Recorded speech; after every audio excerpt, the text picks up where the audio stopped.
bring me my money. How can I help you, sir?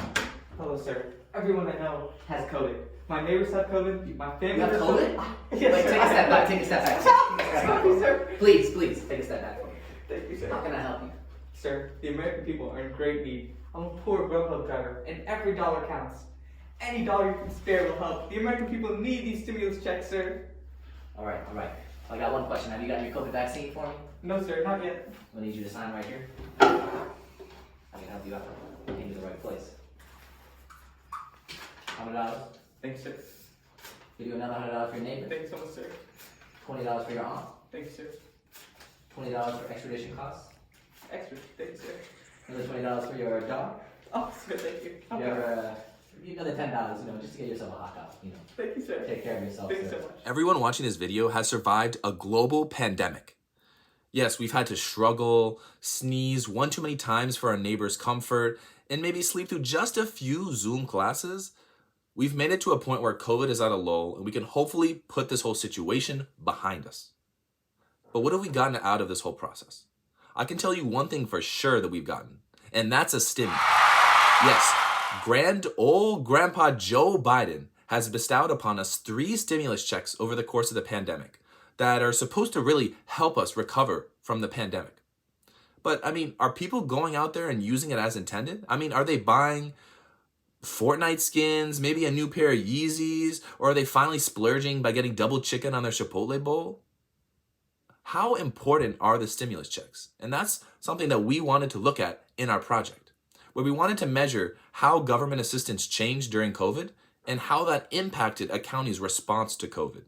To do this, we'll first define a basic setup and then perform some experiments.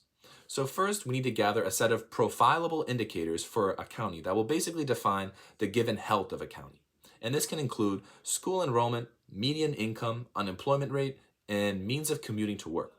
And we can gather this data pre-COVID and post-COVID. So from 2019, and then another data set for 2021 and 2022 if we can get our hands on data.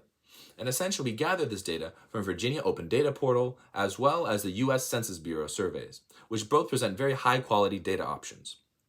Now, we need to gather a set of deltas. And deltas are essentially factors that can influence a county's response to COVID based on fast action items, so aid given during COVID, which can also be health insurance coverage as well as food stamps or other cash public assistance income options that basically a government gives to its citizens to help the response of COVID. Once we have collected our data on our various indicators and deltas, we would conduct the following methods. First, we would cluster the counties with respect to the relevant variables in 2019 and gain the means of those clusters. We would then check the means for those same counties, but using their 2021 data. We would establish a correlation between the deltas and the vector difference between their means. For our second method, we would cluster the counties with respect to the relevant variables in 2019 and gain the cluster means similar to before, but now we would recluster and get different cluster means for the counties using their 2021 data. After that, we would establish a correlation between the deltas and the vector difference between the different cluster means.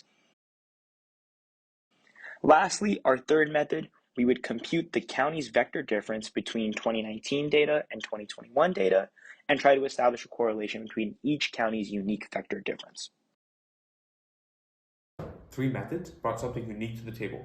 Method 1 showed us that governments were responsive to changes in population demographics. So when high income band earner populations increased, their corresponding SNAP and supplemental incomes decreased. Right? This is very good because it shows that governments are actually responsive to their constituents. Method 2 showed us a significant income band population shift. We saw a negative correlation with high income band earners and their corresponding Social Security income. This indicates that overall high income band earners became younger. This is a significant population demographic shift in Virginia and something that needs to be taken into account in the future. And third, for our third method, we found that there was income band migration.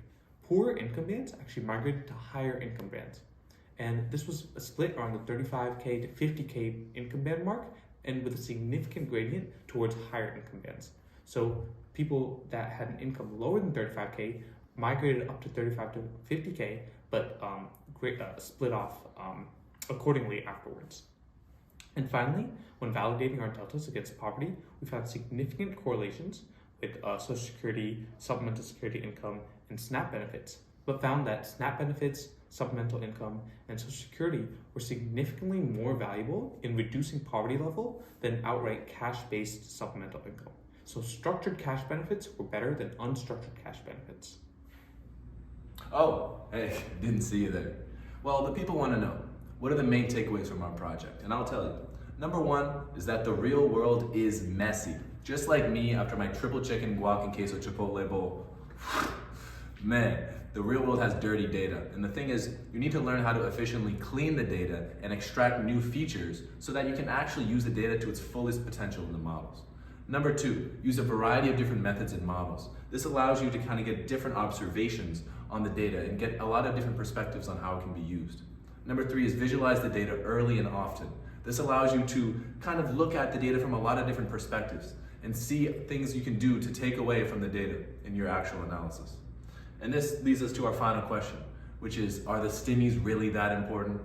Well, I'll tell you. Virginia is using their money and giving it to the right people, which means the people that need it the most. But they're not giving it in the right ways.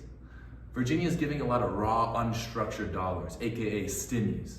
And we found out it's actually more efficient for them to be spending or giving their money in structured ways. And this can include Social Security, supplemental security income, and other structured cash benefits that really allows the people to use their money in the correct ways.